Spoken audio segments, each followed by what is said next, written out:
think people are coming in. Hello, everyone. Let's wait a little bit so everyone can come in.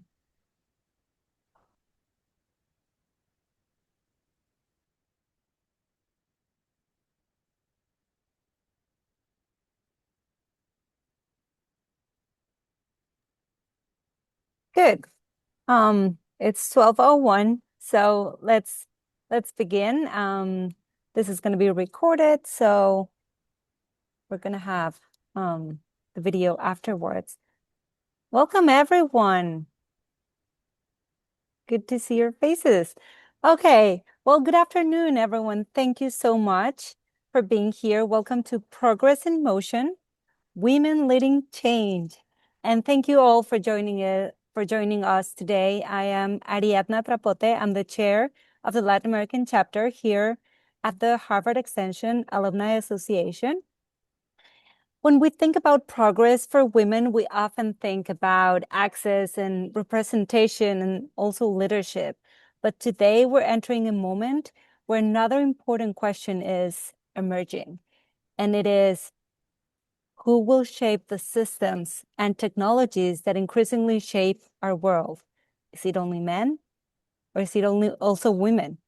So AI is no longer a future conversation. It is already transforming how we work, how we learn, how we communicate, and how we lead. Increasingly, companies are not simply experimenting with AI, they are restructuring around it. They're changing the skills they expect from employees across every industry. And one of the most important things we can do is to ensure women are not simply adapting to this transformation, but actively helping shaping it. Today's conversation is not about becoming an AI expert, or nor is it only for those in leadership positions. It's about understanding why AI is becoming a career and decision-making issue for all of us, and how it can help us grow, how it can help us adapt and lead, regardless of profession or career stage. So in this panel, we're going to explore why this moment matters now, why is it urgent, how women can engage with AI in practical ways, what human-centered leadership looks like in the age of AI, and also how our alumni community can contribute in meaningful and practical ways through our panelist organizations. Especially encourage everyone to stay through the end of the conversation and Q&A, because we'll close with specific opportunities for involvement and community impact. And now I'd love to introduce our speakers, and thank you all so much for being here. Dr. Nancy Coleman. She is the Dean of the Harvard Division of Continuing Education, where she leads initiatives focused on innovation, access, and lifelong learning. Her work spans higher education, online learning, leadership development, and human-centered approaches to technology and AI. Thank you, Dr. Coleman, for being here. Thank you.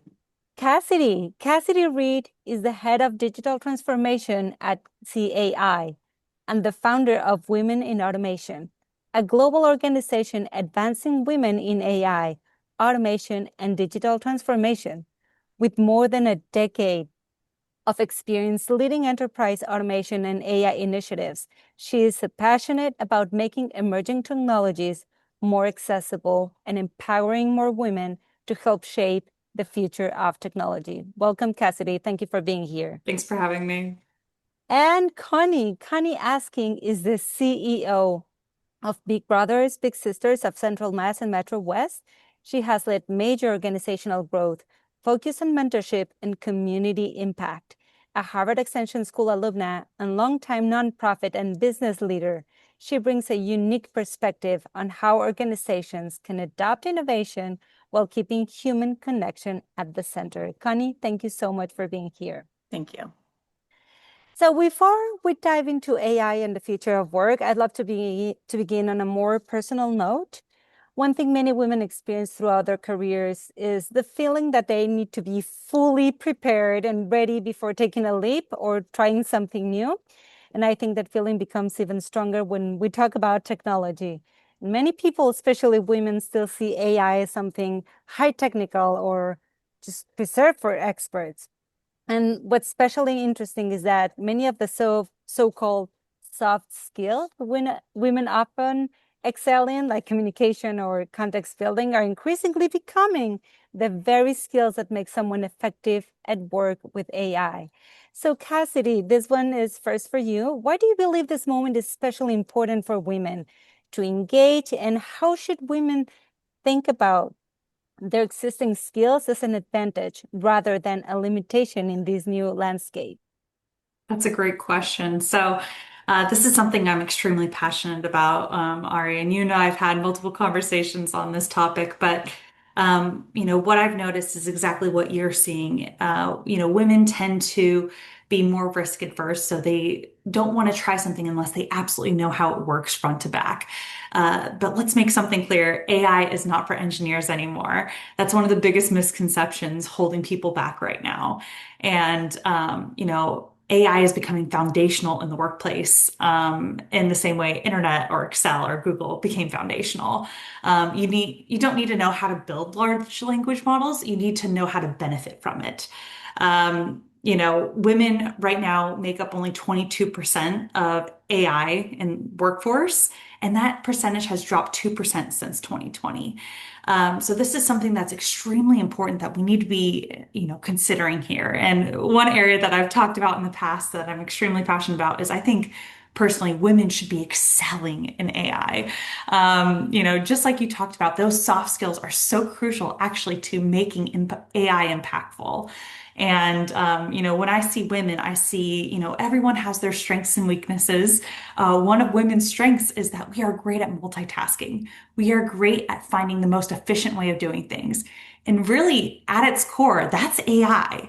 So if you apply that same thinking and use AI for it, we can be, making huge impacts throughout any career, or any area that you're currently working in. But I think that with only 14% of AI leadership roles being held by women, this is something that we really need to focus on.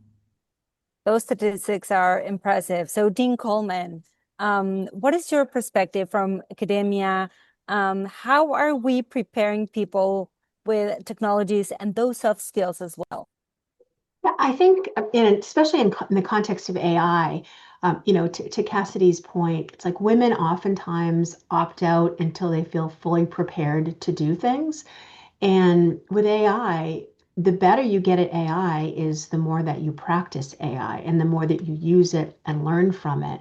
So I think what we're doing, in the context of our curriculum is really building in, and I'm really proud of Harvard's approach to AI, by the way, because some institutions are still in the, well, we can't use AI because people will cheat. And we've moved on from that, right? We've really thought about AI, our skills for the future. We need to prepare our students for professional and personal use of AI. So how do we think about integrating AI within our curriculum, which, it's still emerging and we're not going to have a solid answer to what that looks like today, but we're working on it as a very active problem. And many of our faculty are being very creative in how students can use AI in the classroom to further their critical thinking, to further their problem solving skills, to further those soft skills that are so critical no matter what industry you're in. So I think we're really making some significant progress there. And, I can't emphasize enough, the more that you work with AI, the more that you play with it, the more that you can learn to be proficient with it. And that is especially true for women. Yeah, and more is not only about the results, but how we are prompting, right? How students are asking the questions to get the results. And Connie, so from your perspective, from nonprofits and organizations, what do you feel is happening? Are people intimidating, or are women participating or not? So I would start by talking about FOMO, the fear of missing out. And I admit it, I have it. It doesn't really matter where you are in the AI learning curve. If you're not using it, you feel you should be. If you use it sometimes, you wonder if you're using it right. If you use it every day, you wonder if everyone else has figured out something you haven't. And so that's AI FOMO. It's universal. The engineer who built it has it. The CEO who has mandated it has it. And I promise you, every single person on this panel has it too. So let's start there. It's not that AI is something you need to catch up on, but something we're all figuring out together. And that's the message I'm trying to convey to my staff. And we talked during our conversations about becoming an extraordinary amateur. Remember? Can you elaborate on that? Yeah, so I've been reading about spies lately. The OSS in particular. This was the new American spy agency in World War II, and they had a hiring problem. They needed people who could navigate foreign cultures, read a room, build trust with strangers, and no military school taught that. So they looked for people who already had it, extraordinary amateurs. They hired a chef. Julia Child joined the OSS because she understood how living things sense and how what senses are and how things taste. So she actually developed a shark repellent to protect underwater explosives. Huh. They hired an actor to run guns through German occupied Yugoslavia because he spent his career convincing strangers he was someone else. They hired a journalist to extract intelligence from senior German officials because she knew how to make powerful people truly feel heard. And they hired a historian from Harvard. Arthur Schlesinger Jr. analyzed enemy propaganda, not because he was a military strategist, but because he understood how stories shape people and their experiences and why people sometimes follow leaders they shouldn't. And so the OSS didn't ask, do you have a military background? They asked, what do you know that we don't? And I think that's the fundamental question for AI right now. The tool is new, but we know how to read a room. We know how to ask a question. And so you all have been building these skills for years. That is so, so interesting. And it's a very different point of view. And I think that can help everyone that is curious, but it's a little bit intimidated by it to at least just start. So Cassidy, can you give us, a realistic daily AI practice that you have so the audience can know? Of course, yeah. I think Connie hit the nail on the head with the idea of extraordinary amateurs because it really removes the pressure off entirely, and that's exactly how you should go about it. Instead of thinking about AI as a big concept, we should really be looking at using it in daily simple tasks, whether it be, using AI to summarize meeting notes, drafting emails, brainstorming ideas. Um, you know, One thing that I frequently hear more from women than any other, I guess any other gender, which is men, but more frequently women, I hear about the ideal to opt out of AI because of the, harmful environmental impacts, and they don't want to take part. But opting out does not reduce its impact. It reduces your influence in it. The future of AI, just like Nancy said, just like Connie said, will be shaped by those who are using it. So use it daily. Challenge yourself to, now with generative AI being free and available on every site, go for it. Try to use that any way you can, even just to brainstorm. Never lose your sense of your own intelligence, but just apply it to the AI. I think that's crucial for success.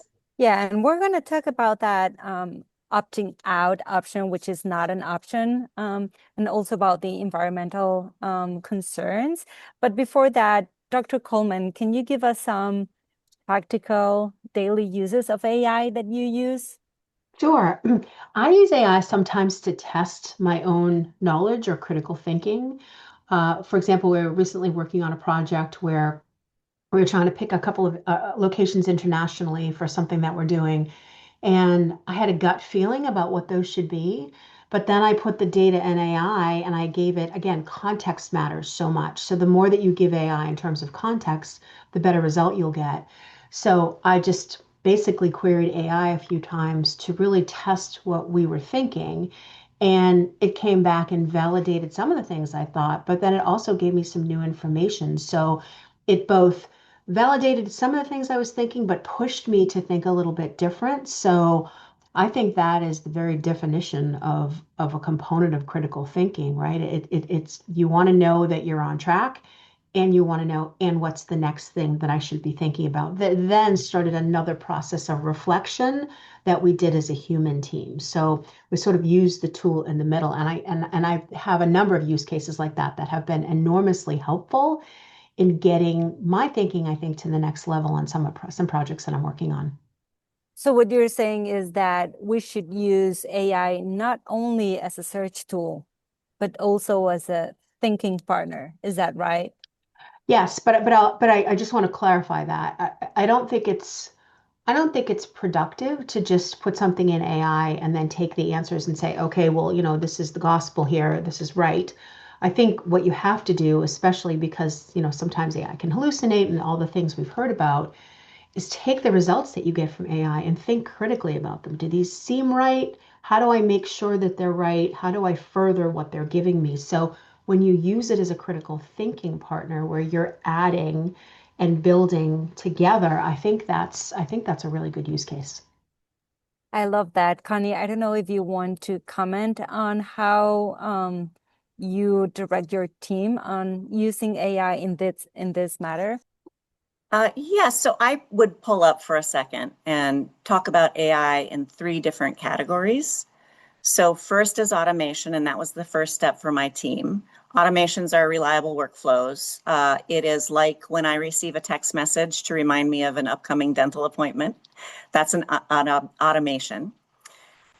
Generative AI is like a supercharged Google. It's the system that can understand and generate from your query. And so you can prompt things like, give me three options, uh, humorous, stern, or neutral, and then make your decisions there. And then there's agentic AI, which is the next step, where you can build personas, use AI to take a goal, make a plan, and take it across your tools with the right guardrails so that you have your sign off when it matters. So in our example, we have a rigorous volunteer onboarding process, and we found staff were spending hours and hours chasing down personal references. So we automated it. Reminders go out, follow-ups happen, references get collected, nobody has to touch it. And that freed up our staff to do what actually matters, building relationships with volunteers. So that's automation. It follows a script. We have begun looking at generative AI to support some of our processes. Instead of a generic nudge, the system may draft a warm message based on who the profile of the person we're reaching out to is and where they are in the process. And a human still will review it and hit send. And then the thinking is done. The judgment's still ours. With agentic AI, it would go one step further. Like I said, we're not there yet, but we would notice that the engagement would be generated on its own without anyone asking it to do it. Generative AI does the thinking, and agentic AI does both. I love that. I love how you describe the three different ways to use AI. And I'm sure, Cassidy, in your organization, you are thinking about it in a similar way. We're going to have an opportunity at the end for you to present your organization. But right now, I want to move a little bit from the urgency into the real concerns, especially women have. And we talked about this. Sometimes women think about the ethical concerns, the environmental concerns, bias or inequality. And we as women sometimes think, oh, if I'm going to use a lot of water, I better not use AI, right? So I better opt out and I will not use it. So Cassidy, why this is not an option and how do we help people, and especially women, moving from fear and hesitation into informed participation, which is what we really want? Yeah. I mean, I think those concerns are absolutely valid and we should not dismiss them. There are real conversations happening around sustainability, biases, ethics, labor disruption, and responsible AI governance. But like I said earlier, opting out of AI does not stop AI from advancing. It simply removes thoughtful voices from shaping how it evolves. And frankly, we need more women involved precisely because these technologies carry ethical, societal, and environmental implications. So we really need, women help defining responsible AI practices, governance, sustainability, priorities, workforce impacts, and more of an inclusive design. If women disengage from this moment, we risk building a system that reflects a much narrower perspective and reinforces existing inequities. So the answer is really not disengagement, it's intentional participation. I agree. And Connie, I want your perspective from the nonprofit world. How do individuals and organizations can engage with AI responsibly? We talked about um, putting your money where your mouth is instead of just opting out. So can you talk a little bit about that? Yeah, I mean, it's worth naming that the goal isn't blind adoption, it's smart adoption. As I mentioned, using it well can free us up to do higher value work. And used poorly, there are real risks that Cassidy outlined. There's risks of de-skilling and very shallow learning. There's risks of hallucinations. We've all heard about those. So we need guardrails. And the way that I talk about it with my team is to treat AI like a smart intern. Helpful, fast, eager, and sometimes wrong. So you can ask it to show its assumptions, request options and not answers, and just keep the human check for anything that's high stakes. And I think that that's something for women to understand. Like, your judgment is still key to making it real in our roles. Those are very, very good phrases that you said. Smart adoption, and to treat it as a smart intern. I really like that as well. So, Dean Coleman, what do you think is the biggest opportunity for women in the age of AI, and what's the risk if we don't act? So I want to go back to something that Cassidy brought up, which I thought was 100% on point. It's not an option for us not to participate because when we think about, where does the power lie in an AI heavy world, the most valuable leaders are the people who are the most comfortable with uncertainty and experimentation, the folks who can really align a diverse group of people around new ways of working and can balance speed with ethics and really humanity, right? So those are all things that traditionally, I mean, I hate to say women are good at this, women are not good at this, but those are things that have traditionally been identified with skill sets that a lot of women have in the world.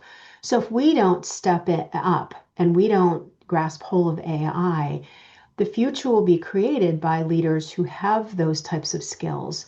And then, like historically, what's happened in the past, that structure will be handed down to women without being active participants. So I think from a leadership perspective, it's critical that we step up and we start playing and using with AI and we start having a perspective on AI so we can start to shape some of that future. And we certainly don't want a future that does not have us included in it in that respect. Of course, and I assume this is what you mean by human-centered approach to AI. Is that right? Yeah, so I think I've been doing a lot of study and writing about human-centered AI. In fact, I'm teaching a course on it this summer. And I think what's critical here is it's not just about coding and technical skills. It's about how do you interpret the information that you're given? How do you retain your humanness in the midst of all of this technology adoption? And there's a model that I've been working with that really lists core human skills like empathy and hospitality and creating a sense of belonging and inclusion. Those things have to be married with AI adoption if we're going to always have a human-centered approach to it. I know one of the things that my organization is working on right now, and Connie, to your point, I think it's really critical for organizations to adopt, first of all, an organizational philosophy, like how are we going to use AI? What are we going to do with it? What are we not going to do with it? And then for every person who's using AI to really personalize that philosophy to their own values because we teach a lot in leadership about the importance of value-based leadership. I think this is just yet another context for why that's important. And I 100% agree with you. I'm working on creating, a system for teaching values, human values for everyone, not just for people, but only also for AI. So I 100% agree with you. Cassidy, do you want to talk about your experience within your organization about this human-centered approach? Yes, so just like Dean Coleman here, I've definitely been fascinated by the human-centric approach to AI and wrote an article about it, I think 7 years ago. So it was one of the first discussions on this very topic. But it's really a framework that keeps humans at the center of decision making and governance and outcomes.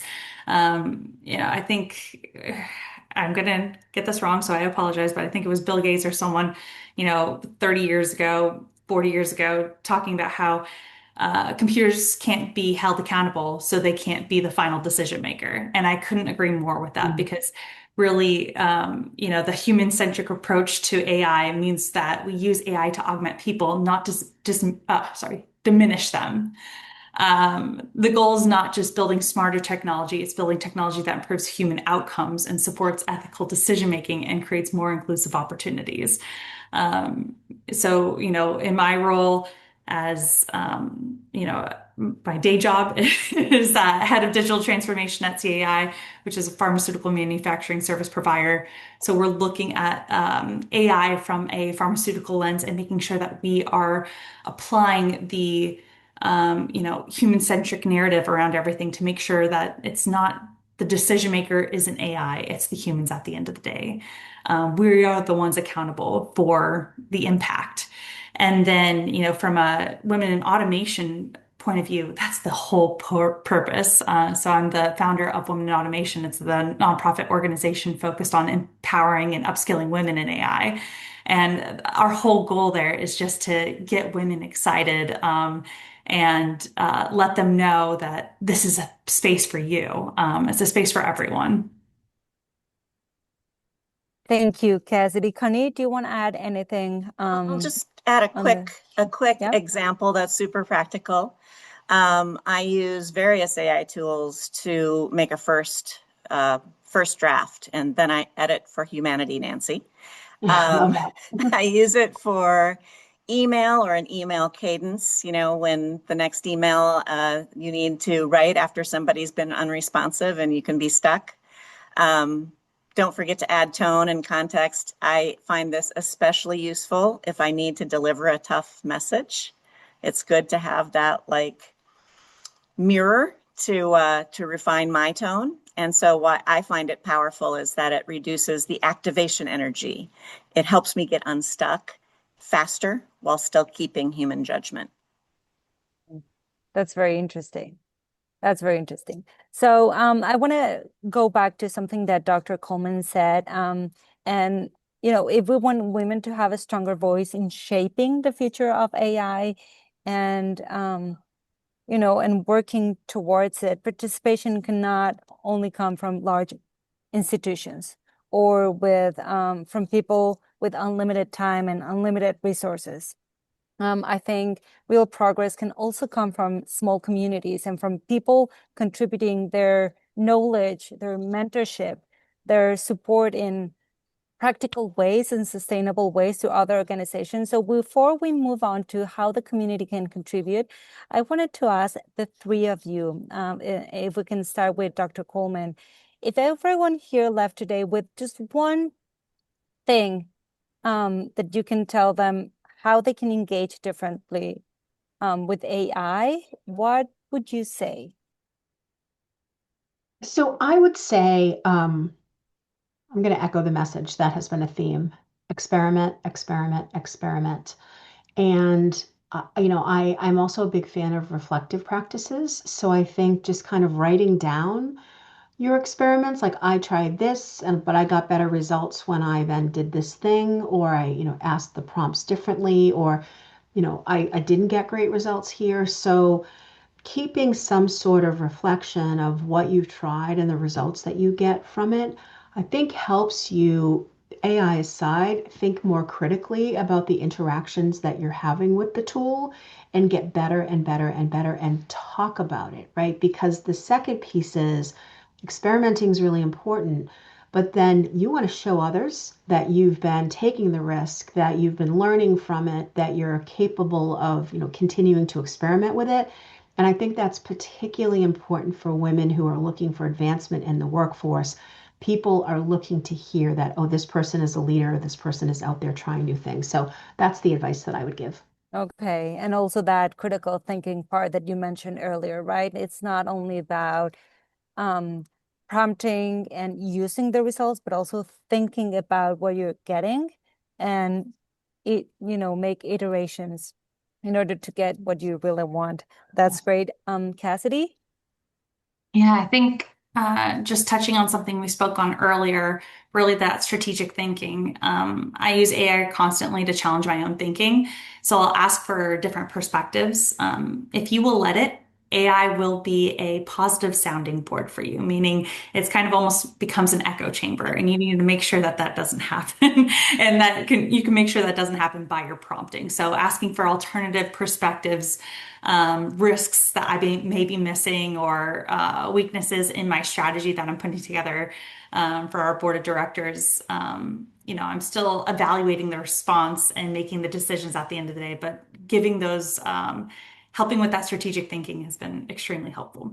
I agree. At first, when I was using ChatGPT and everything it said to me, I felt really good because oh, you're smart. You're thinking now like a leader, right? And at some point, I was like, okay, hold on, right? I'm not that smart. I'm not, I need to have that other perspective, and we need to force the AI and the tools to bring that other perspective. I agree.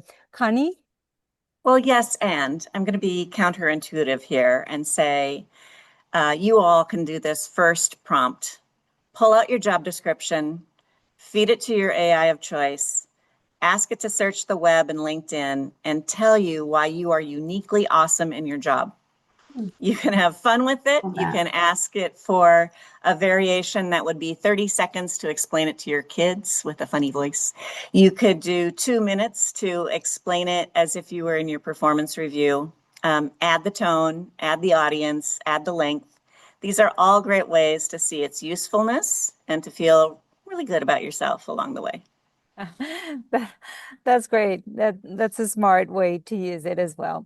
Well, thank you. I want now to move to the volunteering opportunities. So, Cassidy, I want to start with you. If you want to talk a little bit more about women in automation, and if you can tell the audience concrete ways the community can contribute that are especially meaningful. So, and not with huge commitments. We talked about this.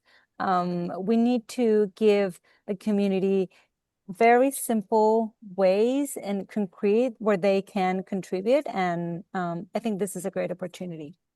Yeah, of course. Thank you so much for this opportunity to share. So, Women in Automation, our mission is to accelerate the careers of women that are already in the workforce by enabling access to AI upskilling, influential networks, and measurable career outcomes. So, our focus is on AI skill through vetted partners of ours, strategic networking and industry visibility, and career outcomes and retention. I started this organization about 3 years ago because I was frequently the only woman in the room, and I was frustrated by that.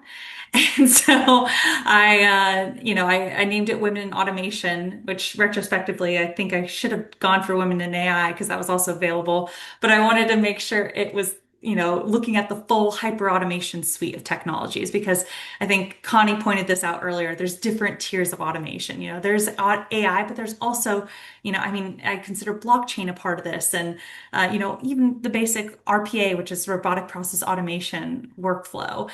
So really wanted to include the full suite of technologies, but we are constantly looking for help for volunteers. We are a nonprofit. We are very grassroots. And so when Ari brought this up to me as a potential opportunity, I was like, yes, please. We could use all the help we can get. Brilliant minds are always welcome. But where you can make an impact, I was putting together a list of little 1 hour opportunities that would really help our organization. So for example, like every nonprofit organization, we need to find funding.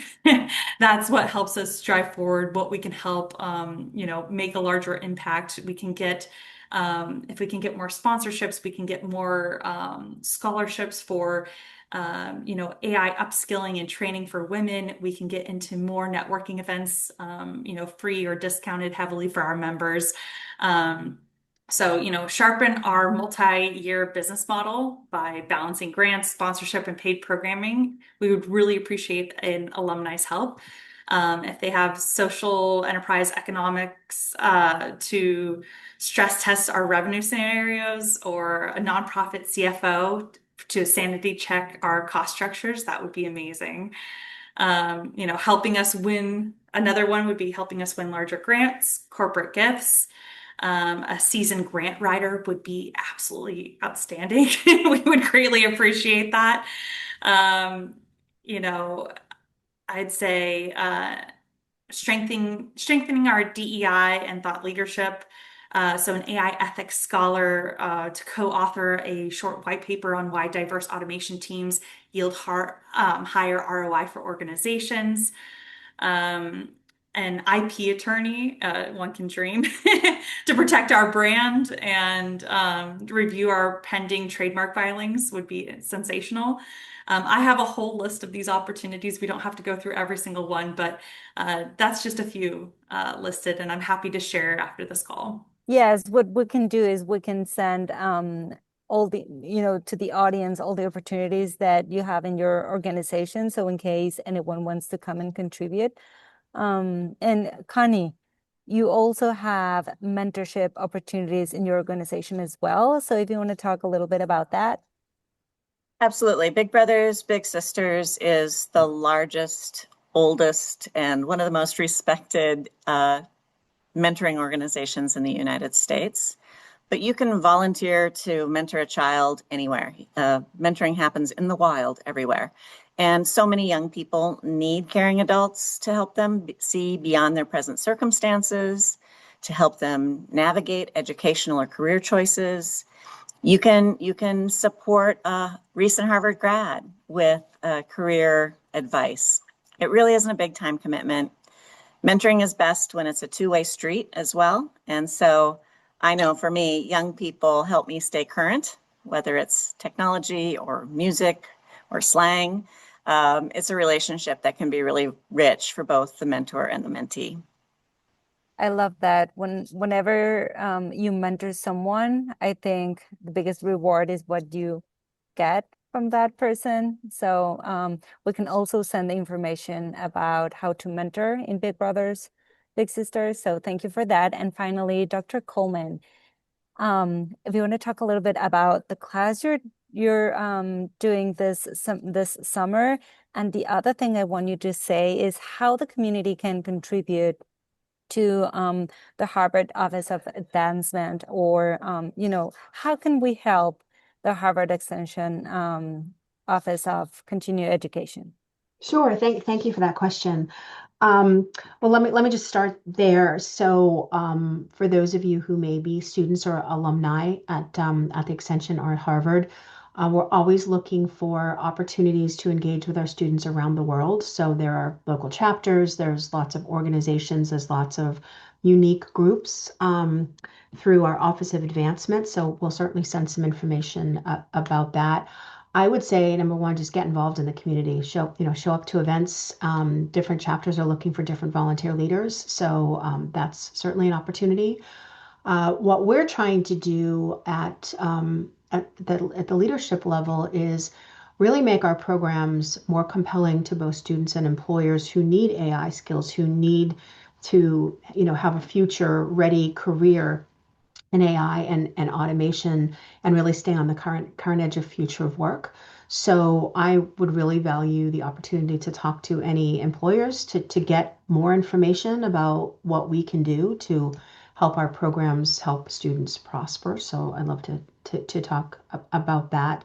Um, and lastly, yeah, I'm teaching a 3-week course this summer, which is the last 3 weeks of July, and it's called the Global Human Advantage. So it's all about how to hone your leadership skills in this age of advanced AI, but general automation, exactly as Cassidy said, there's lots of ways this is going. And I built the course based on the fact that I just fear that sometimes we're leaving humans behind. And I'm so grateful that we're starting to have more conversation about how do we humanize this, but this will just offer concrete skills and a plan for really putting the human at the center of all of this as we evolve. So thanks for asking. Is that class in person or also it will have an online option? It's in person this Okay. year. So yeah, it's in Cambridge, but who knows if it goes well, maybe I'll teach it online next year. Yes, yes, that would be amazing. Well, thank you so much. I'm gonna open the floor for questions from the audience. I don't know if we have anyone that has any questions. I didn't see any on the chat. Let's I skip see them. one in the Q&A, Ari, about someone asked a question about I think my previous comment about the usage of AI and how I might corroborate the information that AI returns. So I just maybe quickly answer that one. Yes, please, because I can't see it. I don't see any questions. Thank you. So the answer to that is I just use old-fashioned research skills. For example, one of the things that in this particular project that AI brought up was, one of the countries that we were thinking about has specific, very rigorous visa requirements for visitors. So we just went to the website. We just went to sources like government primary sources to really validate the information. And I think it just builds a good check your information and then check your information again muscle. So just kind of the old-fashioned way of validating. And sometimes AI will point you down a different path. Continue to really go to primary sources and talk to people who may have more information to actually validate that that's true. And also with critical thinking, as you said, because sometimes AI really hallucinates and it gives you things that, you really think they're real. But in reality, if you stop and think, they are only hallucinations.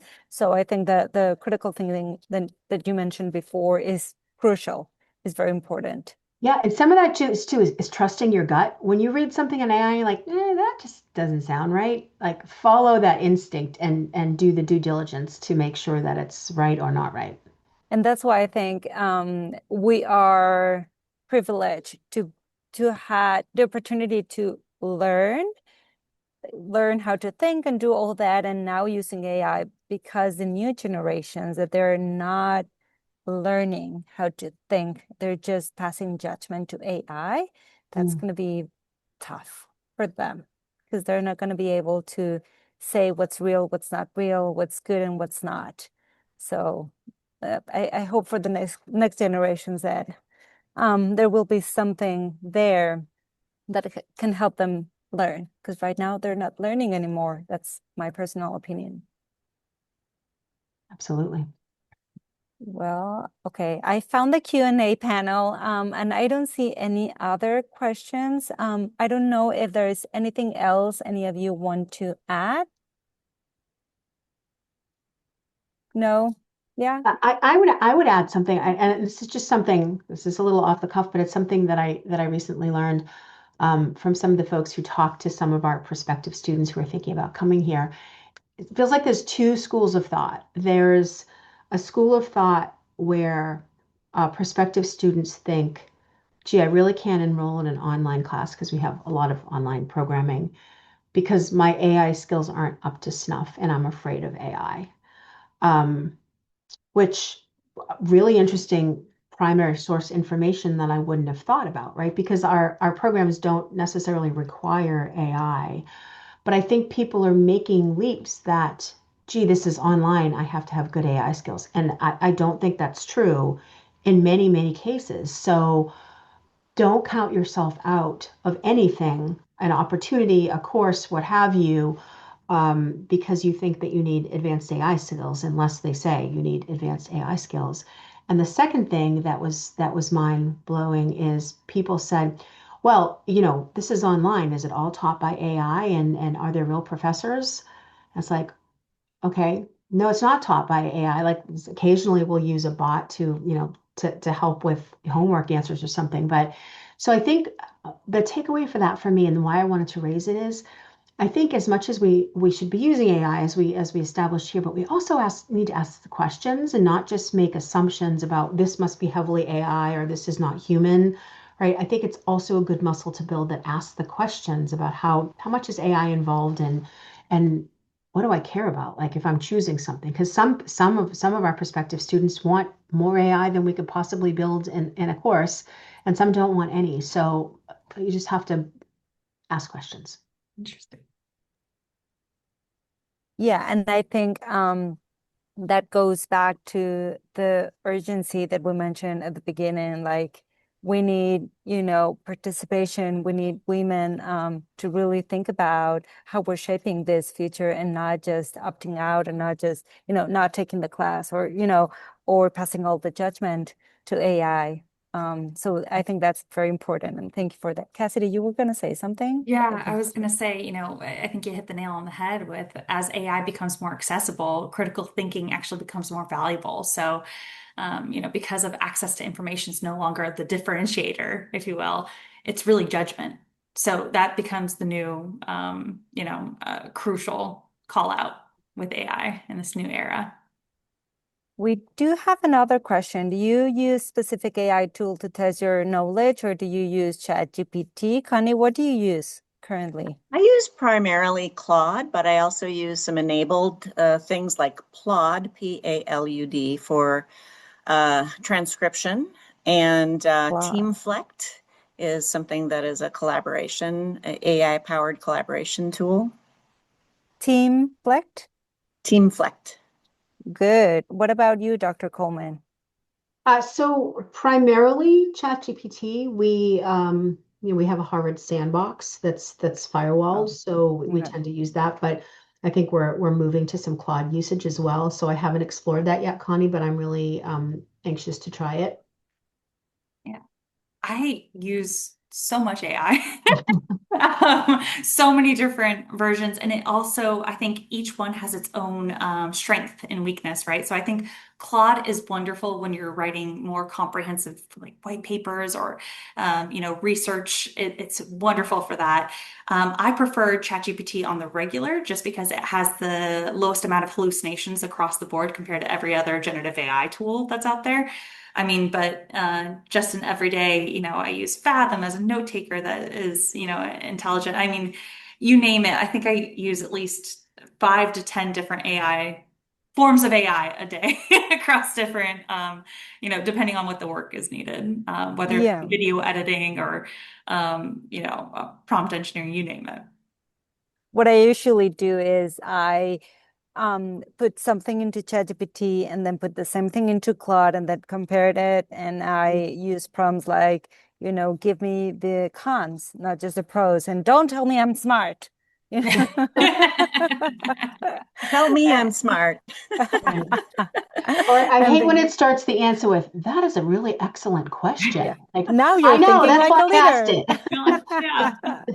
And now you're thinking like a leader. Yeah. Well, thank you so much. This has been amazing. I now understand more and more that women should be part of the process. We cannot opt out. It's not possible. It's not an option. We need to be part of this process of reshaping all the institutions. As we said, all the soft skills that we have are really needed here in AI. We're multitaskers, as Cassidy said, and AI is all about multitasking. Thank you so much, everyone. Thank you. Thanks the audience for watching us.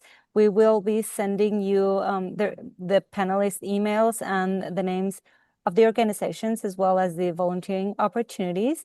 I'm so glad we had this conversation, and we'll keep in touch. Thank you, everyone. Dr. Coleman, Connie, Cassidy. Thank you so much. Have a great day. Thank you all. Thanks.